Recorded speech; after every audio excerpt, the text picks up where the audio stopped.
Fire away. What did Curtis Rourke do from just a mechanic standpoint as far as the huddle and getting the play call in and all that stuff?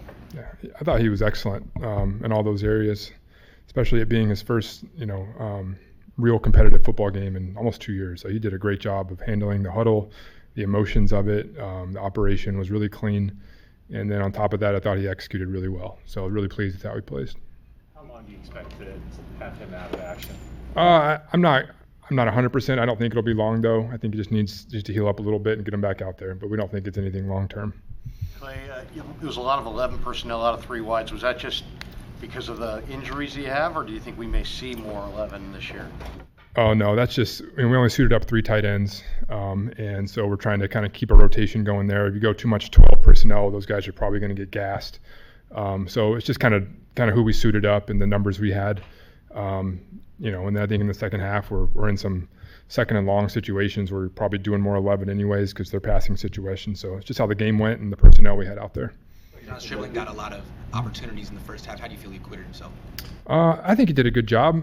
There's a lot for him to learn from that game. There's things from the game that I think everyone knows why we love him. The way he is with the ball in his hand, the way he catches the ball. He's a very, very strong player, but there's things that he needs to keep working on. The route running, the detail with alignment, all those things. It's going to get better with time, but he just needs to see the reps, get better from the tape. But I was pleased with how he played. He made some good plays, and he's just got to keep growing, keep taking steps every week. That Rourke had to handle a little bit. Did you get a sense from him that it meant a little more just because it had been so long for him? Yeah, I think any young player who hasn't played yet, and he's not a rookie, but he is effectively a rookie. You go into that first preseason game, and it's, it does mean a lot to those guys. It's their first time in playing in the NFL and suiting up and being in a stadium. And I think anytime that's the case, guys are going to feel a little nervous, and I think that's how it should be. It means they care. It means it matters to them. And he admittedly felt that way, but it didn't affect how he plays. That means he was prepared and he was ready for the moment, and I thought his play showed that. So. Well, not to get carried away with his one game from Rourke, Mm-hmm. but he's a 7th round pick, and 7th round quarterbacks, sometimes they don't last very long. I mean, have you seen enough to this guy is actually an NFL quarterback on some level? He can stick around as a backup, Sure. Or is it premature to say what he could be? Yeah, I think it's premature. I mean, he's a really young player who's got a bright future with a lot of room to grow. But that is why we drafted him, is we thought he was an NFL quarterback. And I think we saw a lot of talent that he was probably better than a 7th round pick, but he had an injury in college that we knew he wasn't going to be able to play much his first year. And so his draft value maybe fell a little bit. But evaluating, we saw a guy who was an NFL thrower, who was very bright, who had the right size, and who had the chance to be a player. So, we still think he is, and I think he's taken steps in that direction, but he's got to keep going. So. Well, what type of camp is Mike Evans having? I know he had the quad issue a little bit earlier, but just what have you observed from him? Just missed some time, but getting him back into it now, getting him back into the swing of things, just with our practice tempo, our route tree, and I think he's doing a good job. I think just kind of adjusting to Brock, adjusting to, like I said, our route tree, and kind of learning the timing of things. It's new for any player, but he's doing a heck of a job. Mike's a really, really smart guy. He is on it. He's out there competing and getting better. Today we got him in one-on-ones. He ran some good routes, and I just like his growth every day. And Mike has the right mindset that he's just out there to get better. He wants to make our team better, and that's what it takes. And so I'm really happy with where he's at. Behind the scenes, is he taking a leadership role, or is he just kind of quiet because he's new? Like, how would you describe it? I think Mike, he leads in his own way. He's naturally just kind of a quiet guy who goes about his work, and that's what we like about him a lot. He's all about what you do on the field, and so to me, that's kind of what he is every day. It's how he shows up, and I think players respect that because it shows up on the field of what the product is. So. I'm sure you're not monitoring all the guys that are injured, but George, it seems like he's taken a lot of steps already for someone who was injured as recently as he was. What do you hear from him just on a daily basis, or when you hear from him, and just kind of how his progress has come?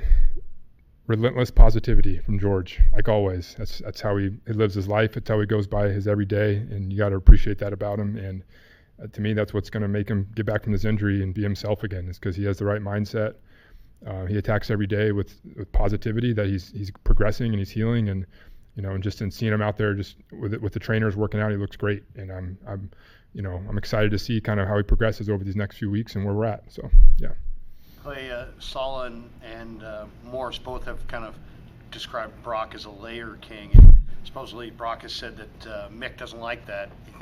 Do you guys look at offensive guys look at layer as a pejorative when you're talking about quarterbacks? How do you look at that? There's a time and a place, but you want the mindset to drive the football. And Brock has both tools, and Brock is exceptional at whatever layering it is. Throwing it over zoning defenders, finding holes in the defense. He's exceptional at that. But you want the mindset as a quarterback, I'm driving the football. And, we remind him of that, and he has both tools. And so I think the nickname's funny. I appreciate it, but it's cool that Brock kind of takes it personally too and says, no, I'm going to drive the ball. I'm not going to layer things. So, but you got to have both tools in your bag. And so it's kind of a funny deal between him and Raheem.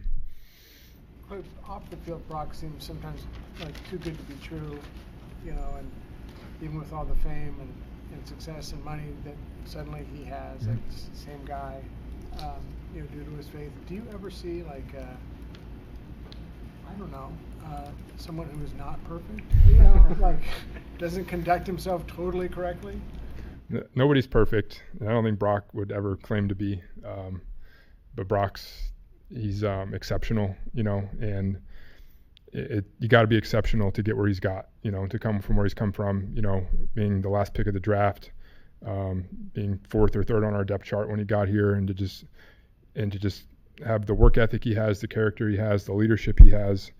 He's a great teammate. He's a great husband, a great father, a good friend, and he's a great guy. I mean, yeah, he's exceptional, but nobody's perfect, and everyone's got flaws and warts, but this is being human. So we appreciate Brock, we love him, and that's why he's a leader of our franchise. So yeah. When do you start thinking about the Rams in week one? I think about him every day. Yeah, I mean it's training camp. You kind of dip your toe in watching your week one opponent every now and then, because you do want to start working on things that you think are going to be relevant in week one, and you start studying the tape a little bit. So this is kind of an ongoing thing throughout camp.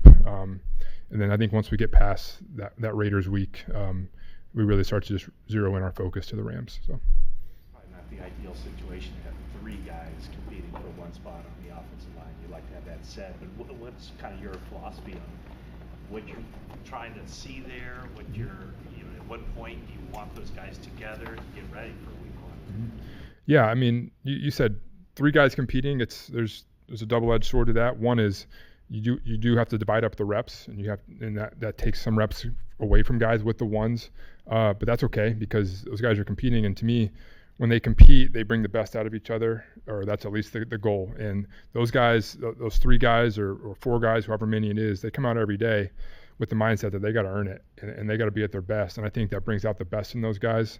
But we're looking for consistency. We're looking for guys who come off the ball and play with great technique, consistency. And at the end of the day, like, no matter who ends up starting week one, we're gonna need multiple guys in that spot. I mean, we always have. I mean, whether it's injuries or guys needing a rotation, that's just the nature of playing offensive line. So this competition, to me, whoever comes out of it in week one, it's gonna make that whole group better.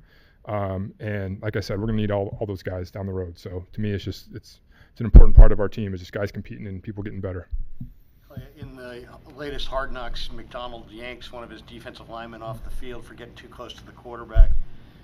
Is that a constant problem? Today there were guys getting pretty close to your quarterback, getting close to getting ready for week one. Mm-hmm. What do you say? Do you say anything? Yeah, I mean, it's something that's you got to address all the time, and in training camp especially, it ebbs and flows because, there's tempers that flare. There's guys that maybe haven't been here, who aren't used to how we practice, who might be out of control, or an old lineman's technique is bad and he pulls a guy into the quarterback sometimes. So it's both sides. You gotta call it out when you see it. You gotta address it to the team because it's so important. You don't want to lose a quarterback. You don't lose anybody. But yeah, that's just something that you constantly have to have your thumb on and be monitoring as a coach. So. Coach, is the emphasis still the joint practice as opposed to trying to get your starters a little bit of work in the preseason game, or what is your guys' philosophy moving forward up into this week? Yeah, we'll see. I think it's an ongoing discussion about who's going to play on Thursday, but the joint practices are really the big measuring stick. That's where we know we have a plan of how many reps guys are going to get. We know what we're going against. So that'll be set going into that practice, and that's a big day for our team. And then we kind of go through that week and determine, okay, who needs to play, who do we need to not put out there, who's not worth it, et cetera. So we'll make those decisions here in the next few days.